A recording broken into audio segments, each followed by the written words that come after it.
Sabadell, Spain, just minutes after the main rambunctious voters entered the surveying station at a grade school here on Sunday, many national police and revolt adapt crushed through the front window and started hunting down the voting booths. Be that as it may, the wily activists who sorted out this dubious vote on freedom for the Catalan locale were 2 stages ahead. As the police constrained their way through yelling jams into the surveying station, the coordinators vivacious away the tallies and shrouded them in the classrooms in the midst of shading books and pastels. After an hour, after police had headed out in their huge dark vans, under a hail of put-down, the polling booths re-emerged and the voting started once more. The example was rehashed and again crosswise over many surveying stations Sunday in the Catalan locale of Upper East Spain, where a secessionist development is pushing ahead with a debated freedom submission that the focal government in Madrid, upheld by the courts, has called ill-conceived and unlawful. By noontime, the provincial specialists said more than 300 individuals had endured minor wounds in fights with national police, who dragged nonconformists out of their way. The police shot scores of elastic projectiles at swarms at voting focuses in Barcelona and different urban communities. Authorities in Madrid said 12 cops had additionally been harmed. The optics couldn't have been more regrettable for the focal government. In spite of the fact that Madrid may have had the Spanish constitution on its side, the pictures being impacted far and wide out of Catalonia indicated common men and ladies being generally dragged from the surveys by helmeted police dressed all in dark. The vote in Catalonia was a mass demonstration of common insubordination, sorted out by the provincial government yet moved by WhatsApp gatherings, encoded messages and undercover advisory groups. A large number of guardians and their kids were conveyed to involve many surveying stations before the vote to shield them from being secured by national police and Guardia Civil civilian army. As the focal government closed down sites advancing the choice, new applications flew up to control voters. At the point when Madrid attached right, Barcelona went left.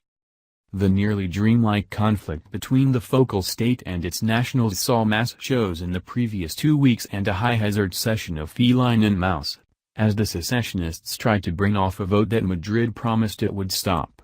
The Catalan government, ruled by breakaway pioneers, said that regardless of police attacks, more than 70% of the surveying stations were open Sunday evening. The area's police drive stood aside and did not assault the surveying stations.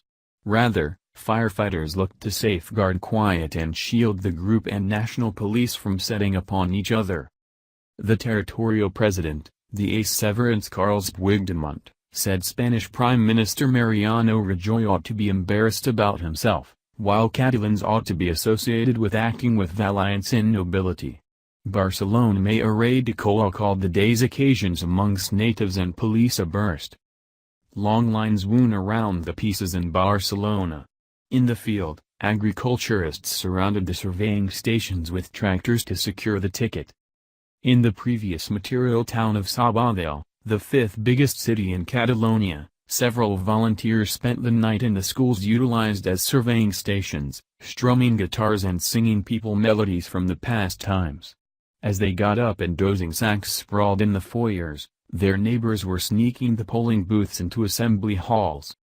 Francesc Candina had spent the previous 3 weeks concealing the cases in a shadowy wine basement in the core of the city. Afterward, the plastic tubs, with the seal of the Catalan government, were carried around town, reserved in dark plastic.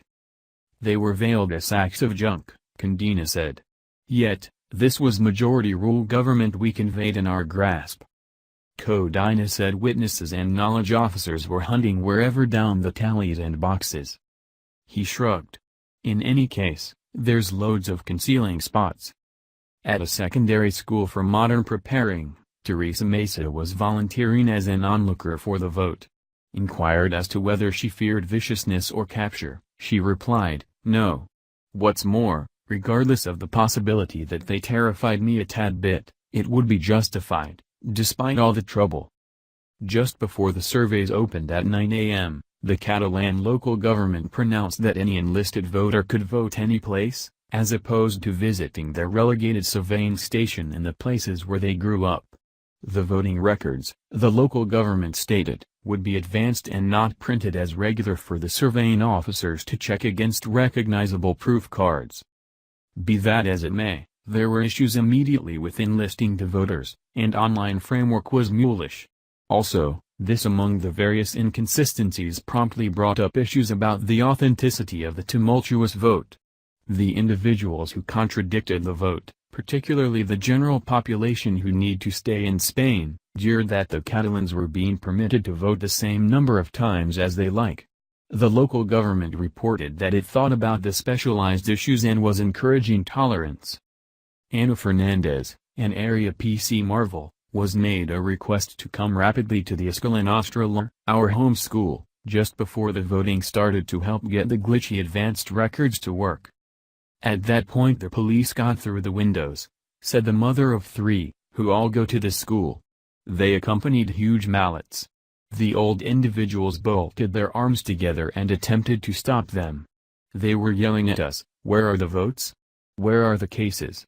But by at that point, I don't recognize what happened. However, all the material, the papers, the PCs, they had all vanished. She grinned and stated, and after that the tickets were found and the general population are beginning to vote once more. As the national police left without the votes, the group disparaged them, calling them quitters, tricksters, and more regrettable. After an hour, another and longer line of voters extended down the square, giggling and sharing recordings, under their umbrellas in the rain.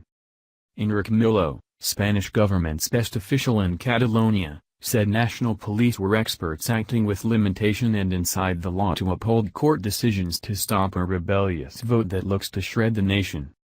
Spain's delegate leader, Soraya Sáenz de Santa Maria, said in a news gathering that the supreme untrustworthiness of the Catalan government must be managed by the polished methodology of the state's security powers. With solidness and proportionality we have tossed and to confuse the Catalan government's designs. There hasn't been a choice nor the similarity of one. No good thing will happen to this.